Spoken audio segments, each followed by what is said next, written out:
नमस्कार दोस्तों। आज हम लोग जानेंगे टर्सरी बाइंडिंग ट्रांसफार्मर।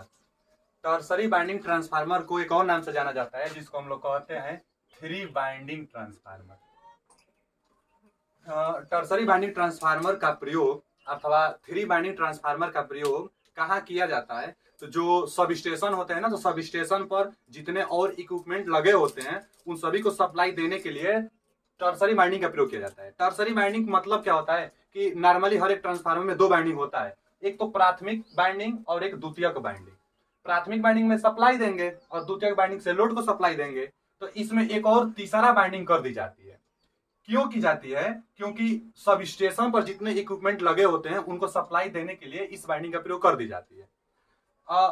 यहाँ से अगर क्वेश्चन यह पूछ चुका है, यह देखा जाए कि जो ये कोर है और प्राथमिक बाइंडिंग है, ये द्वितीयक बाइंडिंग है और ये तीसरा बाइंडिंग है, तो प्राथमिक बाइंडिंग के लिए N1 I1 इक्वल टू होगा जो सोर्स बाइंडिंग है, जो दूसरे लोड पर सप्लाई दी जाती है उसके लिए N2, यहाँ पर इसके लिए जो टर्न की संख्या होगी N2 होगी, तो N2 I2 और प्लस यहाँ इसके लिए N3 होगी तो N3 I3।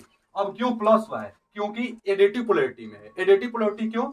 क्योंकि इसके लिए देखिए, पहले यहाँ पर अगर धारा जहां से जा रही है तो डाट से धारा जा रही है, तो दूसरे बाइंडिंग जो टर्सरी बाइंडिंग जिसको बोली जा रही है, तो इसमें भी डाटे से धारा वापस जा रही है, इसलिए एडिटिव पोलैरिटी। और इसमें क्या एकदम सेम है, बस इसमें ये देखिए डाट को, डाट जहां से धारा जा रही है और इसमें डाट देखिए धारा डाट से नहीं जा रही है, उसके पहले डाट है, तो विपरीत डाट है, इसलिए माइनस चिन्ह लगा हुआ है। टर्सरी बाइंडिंग का प्रयोग कहाँ किया जाता है? तो सब स्टेशन पर जितने इक्विपमेंट लगे होते हैं उनको चलाने के लिए। तो पहला same flux link all three binding, मतलब जितने तीनों बाइंडिंग की जाती है, इन तीनों बाइंडिंग पर फ्लक्स तो सेम लिंक करता है, परंतु टर्नों की संख्या भिन्न भिन्न होती है। और जो टर्सरी बाइंडिंग होती है इसमें टर्न की संख्या कम होती है, जिसलिए इसका वोल्टेज कम होता है, यह स्टेप डाउन की भांति बिहेवियर दर्शाता है और सब स्टेशन पर हम लोग प्रयोग इसका कर लेते हैं।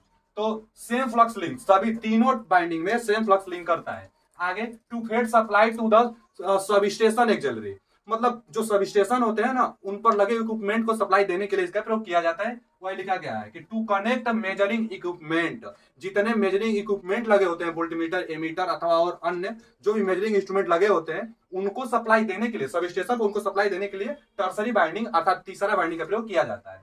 आगे वोल्टेज पर टर्न कांस्टेंट, टर्सरी बाइंडिंग के लिए सेम फ्लक्स लिंक करता है, इसलिए पर देखिए क्या लिखा गया, पर टर्न जो वोल्टेज कांस्टेंट होता है वो सबके लिए बराबर होता है, कांस्टेंट होता है।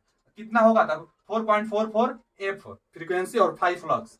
तो इसलिए यदि वोल्टेज पर कांस्टेंट सभी के लिए बराबर होता है, इसलिए V1 बटा में इसके लिए वोल्टेज V1 बटा में N1, इसके लिए वोल्टेज V2 बटा में N2 और इसके लिए वोल्टेज V3 बटा में N3 भी बराबर होगा। और इसमें जो टर्सरी बाइंडिंग होती है ना, तो टर्सरी बाइंडिंग में कैपेसिटर लगा दिया जाता है और प्राथमिक बाइंडिंग में सोर्स और सेकेंडरी बाइंडिंग से लोड कनेक्ट कर दी जाती है। तो क्या करता है ना, कैपेसिटर, जो टर्सरी बाइंडिंग में कैपेसिटर लगा देने से लोड की पावर फैक्टर सुधारी जा सकती है। तो टर्सरी बाइंडिंग का यह भी यूज है कि लोड के पावर फैक्टर को सुधारा जा सकता है, मतलब जो सप्लाई जाएगी लोड के पास उसका पावर फैक्टर सुधारा जा सकता है। धन्यवाद।